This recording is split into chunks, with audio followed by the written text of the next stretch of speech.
और आप देख रहे हैं कौमी सियासत आप तक। आवाज आप ही की, आप तक पहुंचाएंगे हम।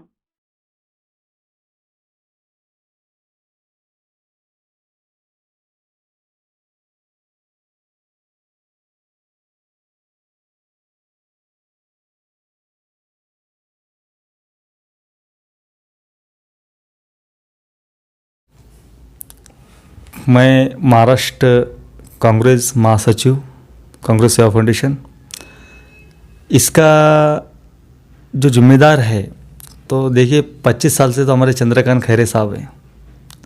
माशाल्लाह मैं काफ़ी दिनों से देख रहा हूँ कि औरंगाबाद शहर की जो हालत है एकदम बेकार हालत जो की है, तो ये कुछ खैरे साहब हो गए या कुछ भी लोगों के जो बिस्मी के जो लोग हो गए, जो माजी कारपोरेटर हो गए, तो इन्होंने राजकारण करे। और सबसे अच्छा जो काम चल रहा है, खासदार साहब इम्तियाज़ जलील साहब हर जगह जा रहे हैं, चाहे वो किसी के कपड़ों की दुकान की ओपनिंग हो। अभी पीछे उन्होंने कल खुलताबाद के कपड़ों की दुकान की ओपनिंग में भी गए थे, वहाँ भी उन्होंने समाज सेवा की। तो इम्तियाज़ जलील साहब का काम दिखने में आ रहा है। देखिए पहले मैं ये कहता था कि भाई जलील साहब काम नहीं करते, लेकिन काम उनका दिख रहा है। और मैं औरंगाबाद की जनता से यही कहूँगा कि देखो आज लोगों के घर में जो पानी गया है, जो नुकसान हुआ है, जो हालात बेकार है, तो इन लोगों ने जो जितने भी नेता लोग हैं, चाहे माजी कारपोरेटर हो, माजी महापौर हो, हमारे खासदार साहब से बोलूँगा कि उनको जो मदद लगती है वो मदद उनके घर तक पहुँचाए।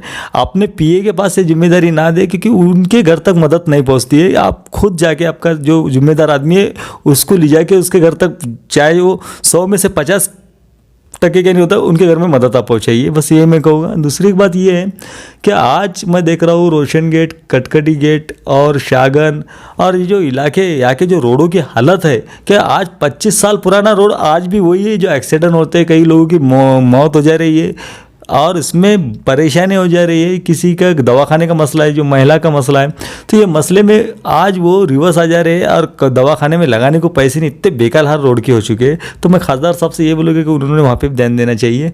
और हमारे जो अभी जो अच्छे नेता है, जो हमारे जो केंद्रीय मंत्री जो बने हुए, उन्होंने भी ध्यान देना चाहिए। डॉक्टर जी भागवत करार साहब भाजपा के राज्यसभा के खासदार रह चुके, वो अच्छे उप महापौर भी रह चुके। तो मैं ये कहूँगा उनसे भी कि उन्होंने ध्यान देना चाहिए। सत्ता उनके हाथ में है, केंद्रीय मंत्री है। क्या आज रोड, पब्लिक को रोड का विकास होना, और जो हमारे शेतकरी है, जो किसान, जिनका भी बरसात की वजह से नुकसान हुआ है, तो खासदार साहब ने और केंद्रीय मंत्री साहब ने भी उनके ऊपर ध्यान देना चाहिए और उनको ज़्यादा से ज़्यादा मदद पहुंचाना चाहिए। बस यही बोलूँगा मैं। दूसरी बात ये कि भाई लोगों को जो नुकसान हो रहा है वो उसकी भरपाई ज़्यादा करो, बस ये मैं बोलूँगा। और इसमें जो राजकारण जो लोग कर रहे हैं, तो राजकारण ना करो। और मैं ये कहूँगा कि भाई साहब जब इतना अच्छा काम कर रहे हैं, तो मेरे को लगता है इलेक्शन के टाइम में सबसे ज़्यादा सीटें भी उनके रहेगी और महापौर भी उनका ही रहेगा। लेकिन देखिए मैं कांग्रेस सेवा फाउंडेशन का महासचिव है, लेकिन मैं पक्ष नहीं देख रहा। जो काम कर सकता है, जो समाज सेवा अच्छी करता है, मैं उसी की तरफ ध्यान दे रहा हूँ बस। देखो मैं क्या बोल रहा हूँ, इसमें से रुपये में से 12 नेता ऐसे है कि जेबा भरने के काम करते हैं, तो गुस्सा तो आने वाला है ना। अभी तो कम गुस्सा है। और अभी उनका नाम क्या था, संजय चवारिया साहब ने जो किया, तो उनको मैं सल्यूट करता हूँ, अजय चवारिया साहब, कि देखिए आपने जो किया, देखो पब्लिक की आवाज़ उठा सकती है, पब्लिक उनको चुन के लेके आती है, उनका काम है पब्लिक की फरियाद सुनना। तो मैं ये बोलूँगा कि जो भी किया उन्होंने अच्छा काम किया। दूसरी एक बात है, हमारे आमदार संजय सिरसर साहब, उनका भी अच्छा काम चालू है। और ये जो हमारे 3 आघाड़ी की सरकार है, मैं उनसे भी विनती करूँगा कि उन्होंने भी ज़्यादा से ज़्यादा काम करें और गरीब लोगों की समस्या दूर करें। अभी नांदेड़ में नवाब मलिक साहब आए थे वक्फ बोर्ड के मुद्दे पे, तो मुझे मालूम पड़ा कि नांदेड़ में उनका दौरा था। तो मैं ये कहूँगा कि जो वक्फ बोर्ड का मुद्दा जो पीछे भी इम्तियाज़ जलील साहब ने उठाए थे, तो आज औरंगाबाद के अंदर रुपए में से 12 ने ऐसी ऐसी जगह है साहब जहाँ पे अदर लोग बैठे हुए हैं। तो मैं कहता हूँ वक्फ बोर्ड के ऊपर खाली मुसलमान का अधिकार है। जो इन्होंने फिर कौन से बॉन्ड के ऊपर इनको दी गई जो जगह है जिसके ऊपर अधिकार खाली मुसलमान का और कौम का है, तो ये मुद्दा भी उन्होंने उठाना चाहिए। और जो आज जाके देखो आप सिटी चौक, छावनी और बाईपास, सेवन हिल, ये सब वक्फ बोर्ड की प्रॉपर्टी है। एमजीएम भी वक्फ बोर्ड की प्रॉपर्टी पे बैठा हुआ है, तो इसके ऊपर कार्रवाई होना चाहिए। और पीछे भी हमारे दरक्षा मैडम आए थे दिल्ली के, उन्होंने भी सर्वे किए, इन्होंने भी सर्वे किया कि इनका कम से कम कई सालों से, इनका 20 साल से ऑडिट हुआ नहीं है, फिर भी इन्होंने राजकारण करे और खिसे भरने के काम करे। और ये होते हैं गायरन जो ज़मीन होती है, तो मैंने आपको पीछे बोला था, ये जो ज़मीन है या तो धनगर को मिलती है, खिदमत मदरसे को मिलती है, या तो अनाथ आश्रम को मिलती है। तो ये 99 साल का इसका करार रहता है। तो ये भी जगह जो है, तो इसके ऊपर जो नेता लोग कॉलेज बना रहे, तो कॉलेज ना बनाए, अनाथ आश्रम बनाए, हॉस्पिटल बनाए, जो ज़रूरतमंद लोगों तक ये बात पहुंच सकती है।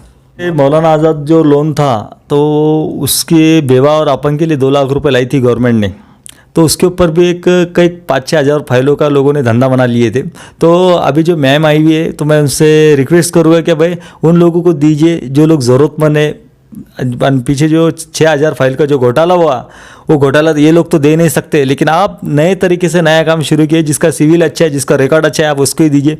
अभी देखिए साहब, ओबीसी फाइल, ओबीसी में हर कास्ट आती है, महात्मा फुले है, अन्ना पाटिल है, तो ये भी फाइला जो है, तो ये जो सिविल अच्छा है, जिसका लीगल है, जिसका रिकॉर्ड अच्छा है, आप उसी को दीजिए। मैं ये कहूँगा, महामंडल के पास भी बहुत पैसा आया हुआ है, गवर्नमेंट के पास भी है, चैरिटी कमिश्नर में भी है। तो मैं ये बोलता हूँ कि आज गफ्फार कादरी साहब हो गए, या बड़े बड़े जो नेता हो गए, हमारे उत्तम सिंह पवार, माजी खासदार साहब हो गए, महाराष्ट्र के जितने भी नेता हैं, आज उनके एनजीओ है। तो मैं ये बोलता हूँ, जिनको 50 एकड़ ज़मीन मिलती है, 100 एकड़ ज़मीन मिलती है, इसके ऊपर कॉलेज बनाने का अधिकार इन लोगों को किसने दिया? क्योंकि ये जो जगह है, तो समाज सेवा के लिए, हॉस्पिटल के लिए, अनाथ आश्रम के लिए, ये मूक बधिर के लिए, ये जगह इनके लिए, इन बच्चों का उनके ऊपर अधिकार है।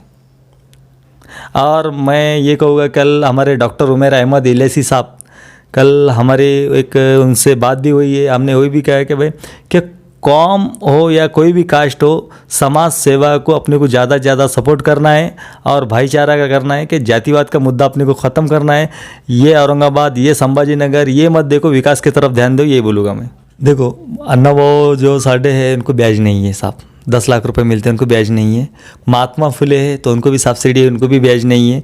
और जब पीछे हमारे शरद पवार साहब ने पीछे कई किसानों का और कई जो बचत गट लेते, सबके कर्जे जो माफ़ कराए थे हमारे शरद पवार साहब कांग्रेस ने, तो वैसे ही लॉकडाउन के अंदर जितना कर्जा माफ़ हुआ है, तो अगर ऐसे दुष्काल आता है तो इंशाल्लाह वो सब माफ़ कराएंगे। यही मैं क्या, अभी देखो बीजेपी सरकार है, वो तो निकम्मी सरकार है, सबको मालूम है। बीजेपी एक सपनों की सौदागर है, सपना दिखाने के सिवा कुछ काम नहीं करती। पर बीजेपी में एक खास बात देखा, एक है तड़ीपार, एक है चौकीदार। ये जब तक इन्होंने क्या करे, लॉकडाउन के अंदर पूरे देश को बेच डाले, रेलवे बेच डाले। आज जो किसान से लेके बेरोजगार आज जो भीख मांग रहे हैं, और आज दुष्काल जो आ रहा है, ये नरेंद्र मोदी जी की वजह से आ रहा है। क्योंकि कांग्रेस के टाइम कोई भूखा नहीं मरा था, नहीं इतना दुष्काल कभी नहीं आया था साहब। और अभी ये कह रहे हैं कि तीसरी लाट आएगी, तीसरी लाट आएगी। तो तीसरी लाट में क्या, अभी कई लोगों की जानें ले गई, कई डॉक्टर लोगों ने धंधा बना लिया, डॉक्टर लोगों ने पैसा खाया, गरीब लोगों की जान ली। और खाली इनको डर के वजह से इनके हादसे होते गए कि इनको डराया जाएगा, इनको अब कोई इंजेक्शन लेने से डर जा रहा है, उसकी जान चल जा रही है। आज देखो, कोरोना तो नहीं है, लेकिन कोरोना के नाम पर इन लोगों ने धंधा बना लिया। कोई तीसरी लाट नहीं है। पब्लिक ने होशियार होना चाहिए, रोड पर आना चाहिए, इनको सबक सिखाना चाहिए। क्योंकि हमको अभी बीजेपी हटाना है और ऐसी सरकार लाना है कि जो गरीब की मसले सॉल्व कर सकती है। और देखिए, कांग्रेस के टाइम जो बलिदान जो दिए हैं, तो सबसे ज़्यादा बलिदान कांग्रेस ने दिया है। बीजेपी में सब तड़ीपार बढ़ती है साहब, यही बोलूँगा। क्योंकि आज बीजेपी के वास्ते सारा हिंदुस्तान बीजेपी के खिलाफ है। क्योंकि देखिए, हर जगह एक ही बात है कि मोदी जी को हटाया जाए बस। पेट्रोल के दाम जो कम होना चाहिए, तो पब्लिक ने आवाज़ उठाना चाहिए। अभी बाकी तो भाग गए, अमिताभ बच्चन चले गया, अक्षय कुमार चले गया, रामदेव बाबा चले गया, अभी इनके पास कोई बचा ही नहीं है। हाँ, पहले तो बहुत पेट्रोल के कम के मोर्चे निकालते थे, आपका एक भी नहीं दिख रहे ना। तो मैं हमारे इम्तियाज़ जलील खासदार साहब से एक ही विनंती करूँगा कि साहब, आप खासदार है, आपके अंडर में 6 MLA है, तो आप एक कार्यकर्ता, एक बैठक, एक टीम बना के पेट्रोल के दाम कम करने की कोशिश करें। जहाँ पे 110 है, तो मैं चाहूँगा कम से कम 80 रुपये होना चाहिए। बस मैं ये कहूँगा, अगर पेट्रोल कितना भी अगर महंगाई करेंगे, तो गाड़ी के दाम बढ़ रहे हैं, फिर भी लोग ले रहे हैं। देखो, जिसके पास 2 नंबर का पैसा है, तो कहीं भी पैसा यूज़ कर सकता है, लेकिन गरीब कहाँ से करेगा? वो 300 रुपये रोज़ कमाता है साहब, 100 रुपये का पेट्रोल डालेगा कि घर में अपना बच्चों के लिए अनाज लेके जाएगा, उसके आज खाने के वादे। इतना बेकार हाल अगर हुआ है, तो औरंगाबाद शहर का हुआ है। तो पेट्रोल के दाम जो है, तो हमारे खासदार साहब हो गए, हमारे केंद्रीय मंत्री साहब है भागवत करार साहब, पेट्रोल के भी मंत्री रहे हुए, तो उन्होंने पेट्रोल के दाम कम कराना चाहिए। और दूसरी एक बात है कि साहब, मैं औरंगाबाद में जो नशा हो रहा है, मेरा मुद्दा है कि बारीक 5-5 साल के बच्चे वाइटनर ले रहे हैं। तो देखो, मैंने पीछे भी हाथ जोड़ के विनती की थी हमारे कलेक्टर साहब और सुनील चौहान साहब और सीपी साहब से कि देखिए, सीपी साहब और सुनील चौहान साहब चाहे तो नशा मुक्त खत्म हो सकता है। तो जो हमारे अमितेश कुमार साहब जो अच्छे थे, अच्छा काम किए उन्होंने, तो मैं कहूँगा नशा के ऊपर पाबंदी दिलाया, हमारे खासदार साहब ने भी लाई थी कि देखो, नशा आज औरंगाबाद शहर में 5 करोड़ रुपये के पुड़िया खाते हैं लोग। तो ये पैसा अगर किसी कैंसर का होगा, टीवी का होगा, या जिसका उम्र है उसका हो गया, जो दवाखाने में जो फीस भरना पड़ती 5 लाख, उनको अगर इन लोगों ने मदद करे ना, तो आज मैं बोलता हूँ कई लोगों की दुआ उनको लगेगी। ये सबसे बड़ी दुआ है, अगर किसी की तुम जान बचाते हैं तो। और रोड के ऊपर अगर एक्सीडेंट हो गया तो मेरे भाई से मैं गुजारिश करूँगा कि उनको हॉस्पिटल तक लेके जाए। लोग पुलिस वाले के दाग से उसको हाथ नहीं लगाते, क्योंकि देखो, कानून सबके लिए, कानून तुम्हारे साथ कभी बुरा नहीं करेगा, क्योंकि आपको उतनी फैसिलिटी मिलेगी, क्योंकि आप अगर उसकी जान बचाते हैं, आपको एक हज का सवाब मिलता है। और दूसरी एक बात है कि साहब, ये नशा ख़त्म होना चाहिए। बस मैं सरकार से यही विनती करता हूँ कि नशा जिस दिन ख़त्म हो जाएगा, उस दिन औरंगाबाद का नहीं, पूरे महाराष्ट्र का दुष्काल खत्म हो जाएगा। क्योंकि सबसे बुरी चीज़ ये नशा जहाँ से शुरू होता है, आप वहाँ पे अटैक करो और उसको ख़त्म करो। आप गरीब लोगों को परेशान मत करो, बस यही मैं बोलूँगा।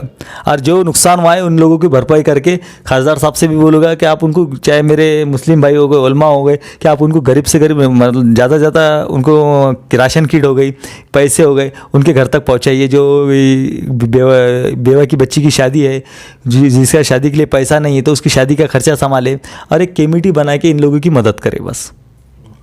इसी के साथ हमारे चैनल को लाइक, सब्सक्राइब और शेयर करना ना भूलिए।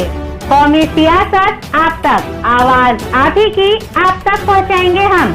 आप हमें यूट्यूब, इंस्टाग्राम, फेसबुक और ट्विटर, इन सभी पर देख